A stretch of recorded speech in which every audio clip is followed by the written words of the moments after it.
بسم الله الرحمن الرحيم. اللهم رب اشرح لي صدري ويسر لي أمري واحلل عقدة من لساني يفقه قولي. waxaan halkan ku duubayaa maanso la yidhaahdo xamdiluula. waan ugu talagalay gabadhii yareed ee dilkii foosha xumaay ee waxashnimada ahaa loogu geystay caasimadda dalka soomaaliya ee muqdisho. waxaan ilaahay subxaanahu wa tacaala ugu baryayaa xamdiluula in ilaahay subxaanahu wa tacaala janatulfirdowsa geeyo. haddana maansada aan gudaha u galno. xamdiluul raggii dilay xasadkood allow tusi, xiniyaha ka wada siib ha xurmaynin aakhiro, nacab how xaroodeen. xeradooda faaruji, xiniin hawgu suu tegin, xumaantay sameeyeen rabbiyow ka xaalmari.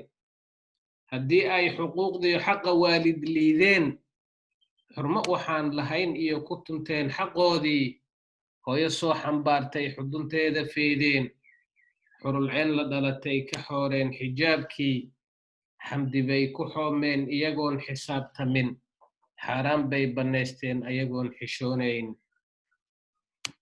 rag ma wada xumaadee mid xafidana laga waa, inta xaadirtoo tagtay maalinkii xasuuqiyo xumahan dhacaayeen.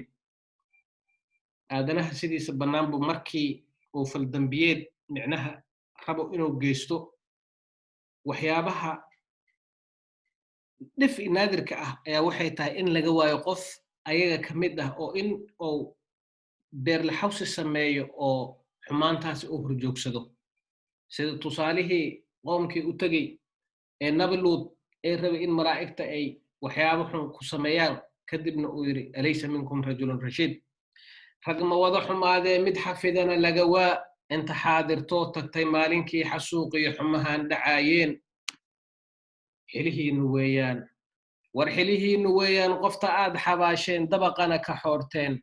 xawakii nin ay dhashay xamdiluula ula dhashay xabiibana xalaashaday. haddii uu xajiimoon marka dumar la xoogee dabadeedna xaajiyo xaalmarin la qaatee kiisaskood la wada xiro, ragow mays xabaalnaa sida nahay xal maahee. xawalayda geyigow tala waa xaggaagee xuska eebbe joogtay, xifdi oo xusuusnow xaqu wuu dilaacaa.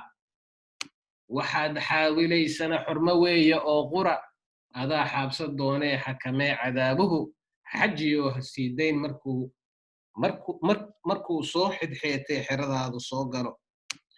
waxba yaanin xiiqine xigmaddan bal igahoo, nacas dumar xaqira iyo xaarwalwaal rag maahee, war hayska siin xiskaagiyo xibnahaaga qaaliga. nacas dumar xaqira iyo xaarwalwaal rag maahee, hayska siin xiskaagiyo xibnahaaga qaaliga. asalaamu calaykum waraxmatullaahi wabarakaatu.